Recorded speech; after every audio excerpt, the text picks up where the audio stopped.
1 year later, when 1 year ago, around 5 p.m.-ish, location, my bathroom floor. Why? I had just texted my friends to tell them that I couldn't make it to dinner. I wasn't feeling well, which on my side of the conversation meant I was choking on anxiety, my stomach swirling with the notion that the entire clarity of my future was about to blur, my bones crumbling from all that weight, my skin a pinprick zone, and everything that touched hurt. My roommate at the time was at choir, so I grabbed the blanket off my bed and my iPad, thinking that perhaps if I laid by the toilet, maybe I wouldn't get sick. Sound logic, right? I leaned my iPad against the wall, playing a favorite rerun of The Office, and pressed my cheek against the tiles, letting that coolness sink into my pores. It's amazing how much damage one person can do. I explained the wreckage in my previous article 6 months later, so I won't rehash all the details. However, even in that fairly confessional piece, I left this beginning section out. It's hard for me, a person who believes herself to be a relatively tough and strong-minded person, to admit that I let a 20-year-old boy control so many aspects of my life. Even in the moment, I don't think I realized how terrible it all actually was. I felt so completely worthless. You knew that I was always way stronger than you. You were so scared of my resilience and ability to make people feel that you had to destroy any spark you saw coming. It was as true then as it was 6 months ago, as it is now. I like to give things a year. Every March 25th, I celebrate the fact that I made it through another year of bruises, marks, smiles, tears, laughter, struggle, pain, and perseverance. I think there's something very wise in becoming about a person if they are able to take things year by year and evaluate them at the conclusion. I know it's not my birthday, but it has been one hell of a year.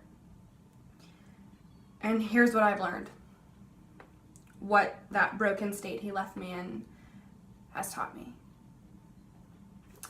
Number 1, the most a person can ever do is compliment you, not complete you. You suffer from panic attacks. No, you're not crazy, Sophie. Your body and mind just react differently to stress than other people's do, perhaps. Do not let people into your life who make you feel like you can't breathe. Save room for those that leave you breathless. Number 3, it's okay to cut people out of your life who cause you pain. 4, there are so many things that you can hold. 5, you're stronger than you look at your weakest moments. 6, don't let anyone squash your passion. Your talent is worth it. Your ambitions are worth it. Your voice is worth it. And you are worth it. 7, he's not doing these things to you because he loves you. He's trying to control you. He has very little control over his own life, therefore he's going to take it out on you. Don't let people take things out on you. Open yourself up to people again. It's better to get hurt 1,000 times than to never feel anything at all. 9, you were doing just fine, all on your own. 10, don't be afraid to say that you are strong and beautiful. Let people know how tough you are. Push them when they push you back.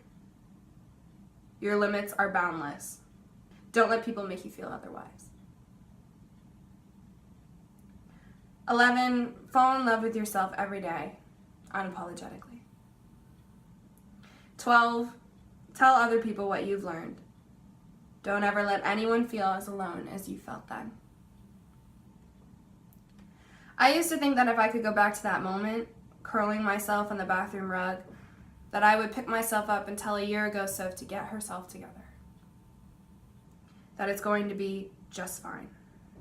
That lying here isn't worth it. But now, 1 year later, I wouldn't say that. I wouldn't do any of that at all. Because lying there was worth it.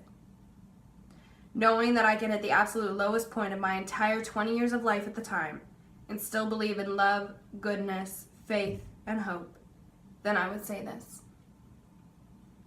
Lie there, Soph. Stay there. Sink into this. You'll learn how to get back up, and you will be so beautiful in your recovery. Be gentle with yourself now. You're doing the best you can.